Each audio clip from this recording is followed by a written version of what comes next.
Any luck? There we go. All right, hi guys, I'm Emily Wilkinson. I'm Politifact's Business Development Director. I just wanted to thank you guys for bringing so many good ideas to the table this semester. It's been a pleasure to work with you. First thing that I really enjoy about this class and this setup and merging the MBA school with the journalism school is that you guys truly understand that your business strategy can't be a set it and forget it type thing. We've seen how well that works for the media in general. So it's been interesting hearing the ideas that they brought to the table, and for the first several weeks kind of going through with an analytical eye saying, well, Politifact, we've tried that, it doesn't work, or we don't want to try that, it costs too much money, here's why, here's the pros, here's the cons, and then really narrowing down of all the ideas that we could possibly utilize to grow our revenue, grow our audience, what is going to be the best one of those that we could choose to go with on a very limited staff. A little bit about Politifact. We were created, it's almost our 10th birthday, so we were created about a decade ago. We're a project of the Tampa Bay Times. So that's, that was sort of challenge number one, is saying how do we operate as a small national digital team that has the resources and is owned and operated by a large regional print primarily publication. So there's excellent startup, there's excellent tech ideas that I've heard so far today, but those, a lot of the IT ideas that, heavy IT ideas that these guys came up with originally just wouldn't be feasible with the resources that we have on hand. So it was a pretty tall order. How do we grow revenue, grow audience, and spend no money? So I think these guys did a really great job of coming up with a happy medium. Politifact is a fact-checking website. We fact-check claims made by politicians, federal government, state government, local government, and rate them on our truth-o-meter, so varying degrees of truth, whether it's true, mostly true, half true, mostly false, or the ultra-bad, pants-on-fire lie. So it's been a very interesting time to be in political fact-checking. Our team is small. It's a team of full-time staffers, 9 journalists, and myself. It was primarily just a journalism project, and I came on board about a year and a half ago as the first business side person solely dedicated to Politifact. So it's been, the job description was figure out how to make money, ready, set, go. So it's been an interesting year. I think we've grown a lot of different revenue streams, and their task of finding one that's sustainable, diverse from what we already have, and can be implemented with a small team was excellent. So I'm excited for them to tell you more about it. Thanks, guys. Thank you.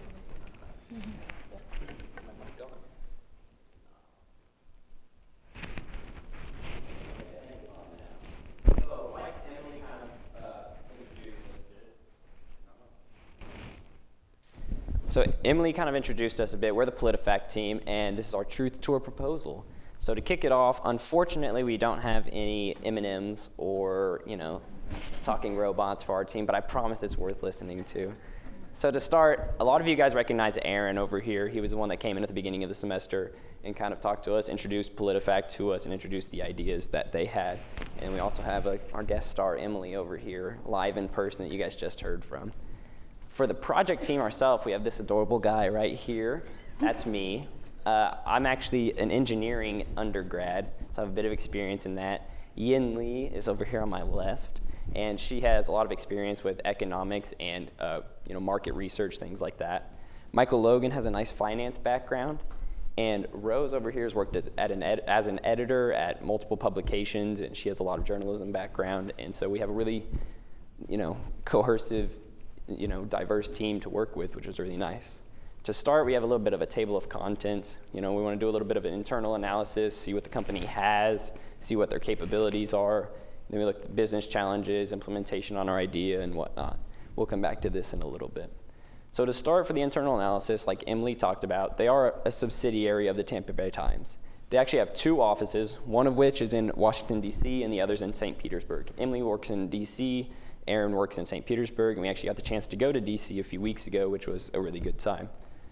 We wanted to see where they were earning their money at the time, and so 3 main areas showed up in their financial statements that Emily allowed us to take a peek at. There was syndication, digital ads, and the Truth Squad. The Truth Squad is essentially a membership program that they began back in January, I believe, and it's more or less you donate and then you become a member of the Truth Squad to promote, truth in the media industry, especially with, the political type climate that we have right now.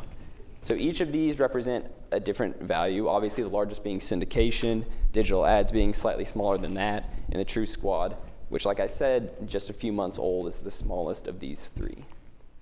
We wanted to look at our current customer before we wanted to reach out and really decide which direction to take our project in. So we looked at three main areas. We have education, demographics, and income. We thought these kind of represented a good spread for what the customers currently are and get an idea of where we might go with them. So for education, you can see here that it turns out 96% of Politifact users are actually somewhat college educated. So less than 5%, like you can see, are high school grads only or less than that. So we really wanted to focus on college educated people in the industry.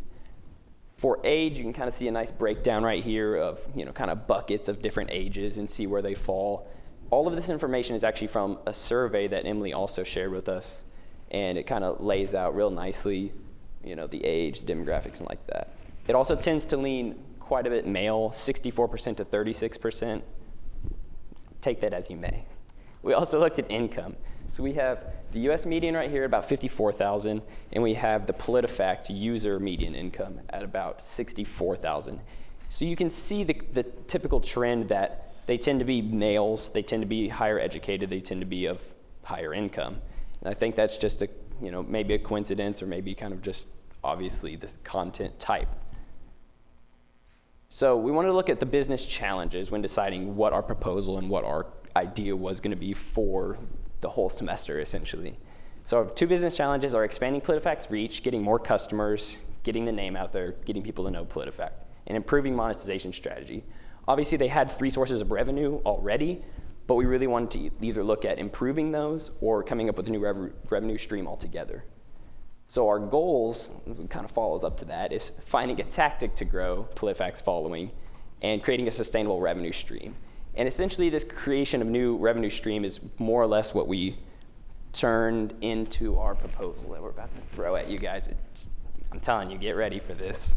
So I'm going to pass it on to Yin. She'll talk about some market research, and then we'll kind of get into our proposal after that. Thanks, Red. So we start our process of solving the business challenges by looking at and analyze research. So we look at the industry, and we look at audience needs to craft our solution. So what does research say? First, we look at how the media industry makes money. Most of them based on digital ads, digital display ads to be exact. And Politifact is the same. Half of our revenue comes from digital ads. But is it a sustainable source of income? The answer is barely no. Why? First, saturated markets. There are numerous amounts of publishers compete with each other for small fractions of audience, and we are the small newsroom. That's hard to compete. And second thing, the ad blockings are increasing their penetrations. People don't want to be bothered by ads. And second, cost per ads is dramatically decreasing. More and more display ads, each one earning company less and less.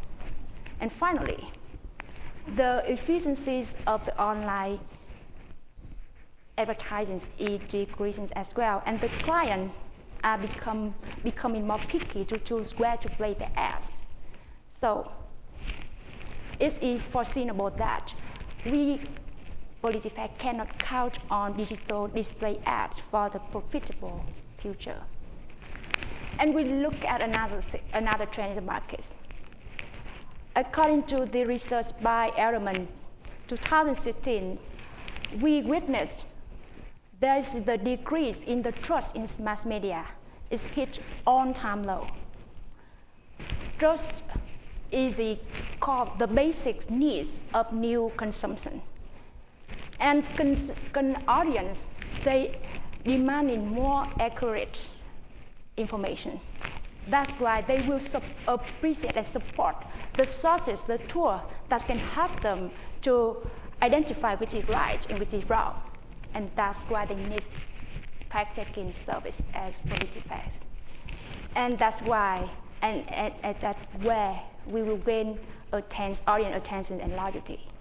And when we look at the current audience, according to the survey, the reader survey by independent party parameter, 60% of those who visit Politifact website will revisit on weekly and daily basis. And when we ask them about the image of Politifact, they said that it's reliable, trustful, and can live without it. So we, Politifact, have the audience devoted to Politifact. But what's the benefits of having high levels of audience devotions when in the context that contents are given for free? How we make money? It's when the time devotion can turn into donation. And that's what we think about. And actually, when we initiating Truth Squad, and Truth Squad worked well, it now accounted for 10% of our stream revenue. And after this analysis, we think that loyal memberships generating more returns on investments than digital ads, and having a high relationship with audience can help us earn money. And that's why we come up with the model, the formula for Politifact success. That is the combination between three things: niche, communities, and relationships. Niche, that means we really focus on fact-checking politics. Communities, it really focus on our current audience, the one who already have the interest in politics, and expand the community around the people who share the same characteristics, the political junkies. And relationships here is how we build engagement with this community. And that's laid the foundation for our proposal. We want to build the donation generation platform. And how it look like? Rose, can you tell us a little bit more? Thank you, Yen. So as Yen touched on, as Matt touched on a little bit, there's some kind of complex problems emerging in journalism right now relating to the emergence of new technology and changes in how people consume news. So digital newsrooms are fighting to stay alive because of the fact that digital ads are undervalued. And so this is kind of an interesting problem right now, and we thought that maybe a complex problem like that actually has kind of a simple solution. Maybe if we can, instead of trying to reach every audience and reach every corner of the United States, maybe if we can deepen the relationship that we have with the existing devoted audience, maybe we can turn that into something that's lucrative. It's something that other businesses already are doing, deepening those customer relationships. So one way that we notice a lot of organizations doing this is through events. News organizations have been hosting event series that build a sort of community around the subject matter that the news organization puts forward, and serve as a revenue stream as well. So kind of touches on both of the goals that we outlined. So some of the examples of ones that do this are New York Magazine has their Vulture Festival in New York. Essence in New York has their festival. Politico already has events in Brussels and in DC that touch on these political topics. And then GeekWire out in Seattle has tech-related events. So we are fascinated by this, by the fact that they're using this as a brand building tool, but also as a revenue generator. So our idea is, it's called the Truth Tour, and you might have a handout around you or near you or in front of you that kind of has a mock-up of a promotional poster for it. And the idea is a national event series that joins in on these conversations that are already happening relating to the subject matter that Politifact covers. So relating to topics in truth, relating to truth in journalism and politics right now, it's a really timely issue. And there's a value proposition for people to attend these events. People want to further their understanding of these topics, and people, we notice, attend the Politico events, the GeekWire events, to meet other players in the industry, in journalism, in politics, in tech, whatever the subject matter is. And that's a key value proposition for people to attend. And the important thing to understand is that these conversations are already happening. You know, you're having these conversations at the dinner table, you're having them on Twitter, you're having them at work. So we want to capitalize on these conversations and host events so that Politifact can contribute. So I want to give you some logistical details. Basically, we see the format as being a fireside chat or panel style. We notice that these allow for a lot of different voices to chime in so that no voice is going to carry too much weight. Bias is a really sensitive issue when it comes to Politifact. And we also thought that this allowed to have diverse speakers in regions, such as business leaders or local politicians or other community members who stand out and could speak to the subject matter. As far as the locations for our events, we've outlined a few, like Seattle, Houston, Denver. The poster that you have is for a Houston event. And these locations have been chosen strategically. These are locations that have high following and high engagement with the Politifact's Facebook page and have also already seen many donations to the Truth Squad donation system. So these are regions where we think there's room for improvement, room for further market penetration, already an interest in Politifact, and a place where we can deepen those relationships. If Politifact started this in 2017, they could have 6 events about once a month starting in July or so. And then in years following, they could have about 12 events based on the timeline that we've outlined. And that would get them started and make them profitable within the first year. So you might be thinking, you know, how do we plan on getting people to these events? We've looked into several forms of outreach, and one of the ways that we're thinking is hiring a local event planner who's going to understand the community. It's going to understand who those influencers are, who the best speakers are to bring to those events, where the best venues are, and can really figure out how to communicate with them and get them there. We also want to reach out to employers in the region. So reaching out to the Houston Chronicle and saying, hey, this is something really cool that your employees might be interested in, that your reporters might be interested in. And then we also want to do outreach on social media because there tend to be really high returns on the investment for the advertising there. So there's some critical milestones ahead of us. Basically, in order to have that event in July, like you're looking at, we would need to start in early June reaching an event planner in Houston. By mid-June, we need to secure a space, some speakers, and things like that. Late June, we'd begin outreach efforts, and then by mid to late July, we'd host the event. And there's some room for flexibility here if we determine that this timeline isn't quite working. And so just to kind of reiterate our key goals here, we want to create a new revenue channel in the form of events, and Michael's going to talk about the financial details. And then we also just want to deepen those relationships because we want to make this sustainable. And Truth Squad members are often recurring donors. So if we can even just turn a small percentage of the attendees into donors, then we're in really good shape. Michael's going to take it from here. Thank you, Rose. So now that you've heard the idea, the key takeaway is that Politifact, by implementing this, can grow both revenue and profit. But before we get to those projections, we need to look at these assumptions we used to build our financial models. So first, on the revenue side, and all of the numbers you're going to see on here are provided either through Politifact data or research of our own, and will be on a per event basis. So event sponsorships, we expect we would need $5,000 per event in sponsorships. That should be ticket price would be $20 per ticket. The average monthly Truth Squad donation is $9.17. Again, that's based on data we were provided. Tickets sold per event would be about 300, so that's roughly 300 attendance on average for these Truth Tour events. And then the number of attendants we expect to convert into Truth Squad donors is about 10%. I apologize, the ticket price and new members should be flipped in the text boxes. For expense assumptions, the event advertising, we've discussed with Emily what we would expect to spend in advertising on this. $500 we felt was a very comfortable amount.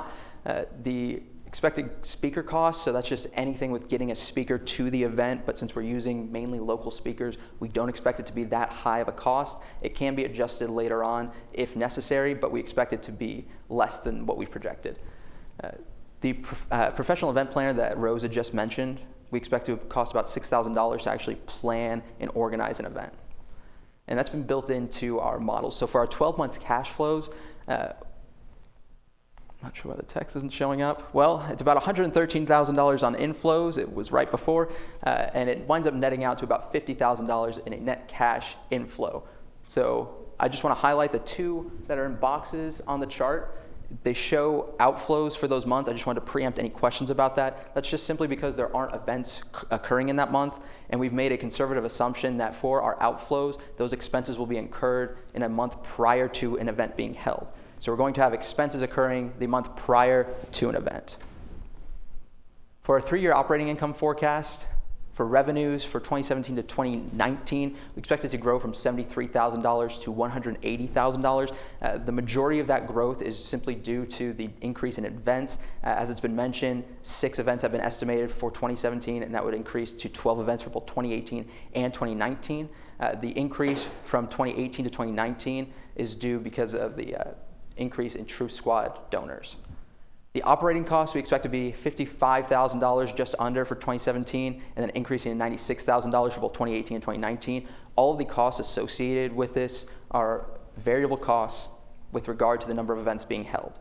So it's going to level off in 2018 and 2019 on the assumption that it will only change on a per event basis. It'll be 12 events in 2018 and 2019, and that's why it's lower in 2017. The net profit winds up being just under $19,000 for 2017, and growing all the way to $84,000 in 2019. Just to put this in a more visual perspective, we can see the blue bar showing revenues continuing to increase, while the red bars begin to level off, and that results in that green dotted line as the net profit continuing to grow. So we know that our assumptions that we made aren't unassailable. Something might go wrong, something might change, so we've created some scenarios to account for that. So in our best case scenario for revenues, if we had more people show up to events, we had a higher conversion rate to donors, that would increase our revenue to over $100,000. Conversely, if the opposite were true for those numbers, then we'd have significantly lower revenue. Our costs, if it wound up being more to hire an event planner or we had to do more advertising, then our costs would increase in the worst case scenario. But again, if the opposite is true, that's in our favor for the best case scenario. The result is nearly a tripling of our base projection in our best case scenario. So our profit would nearly triple. In the worst case scenario, it's a loss of about $45,000. But what that doesn't account for is Emily and Aaron. They're in positions that allow them to make strategic decisions. If they see something going wrong with the first few events, they can change it. They have the ability to make decisions. They are a key part of this plan, and we are confident in their ability to make strategic, positive decisions. With that, we'll open up to questions. So for this Q&A session, if you guys want to direct the question toward me, and then I'll kind of like delegate it out. I know that's kind of like an interesting way, but we also have here for your convenience kind of the table of contents once again. And we have a nifty little tool that'll let us kind of jump to the various parts of the presentation and then back to the table of contents pretty quickly. So if you have any particular questions about any areas of the presentation, we got you.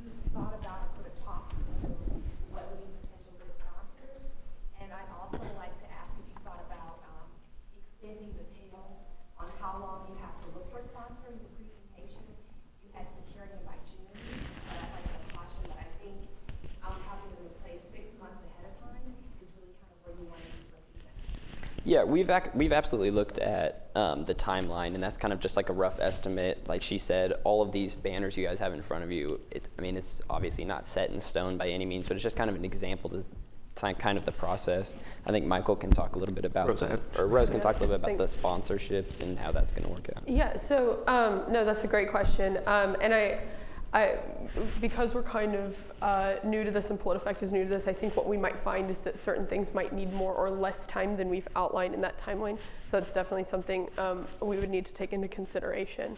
As far as potential sponsors, we are looking at what other news organizations are using as sponsors, who they're using as sponsors.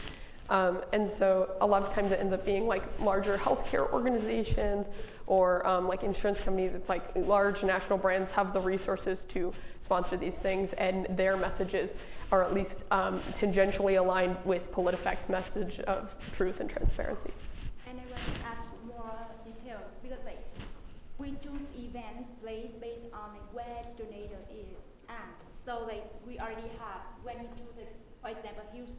we already have the connections with the company there. We have some media. We have the local connections with the local media here, so that it's easier for us to find the donation to sponsorship.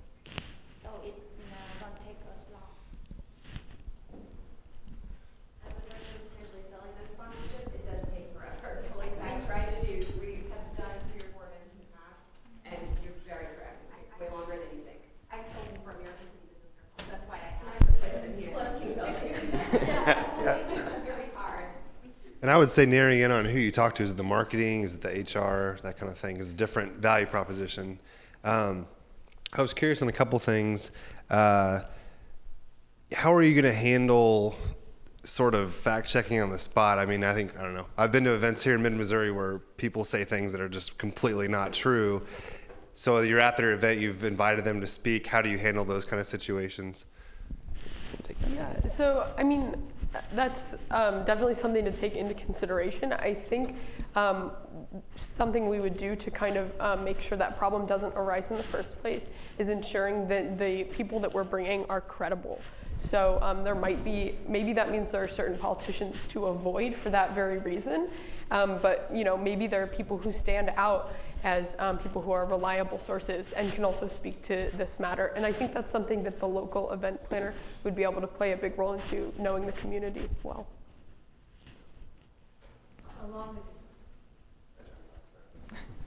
Along the lines of donations, so is there a non-for-profit aspect or a foundation under consideration here? I know there's a lot of GoFundMe, but I like to get a tax deduction when I make a donation. So more or less, the events would be kind of an avenue to drive the Truth Squad memberships, which is a part of the company right now. And so that's more or less a donation-based type. It's not a nonprofit.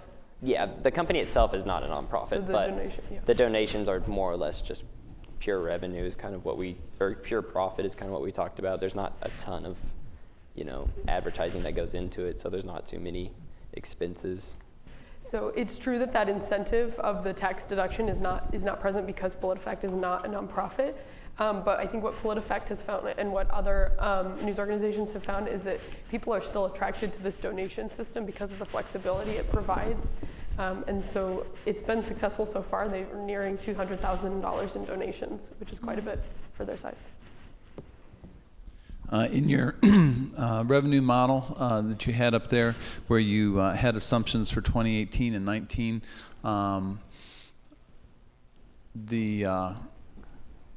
that one. There you go.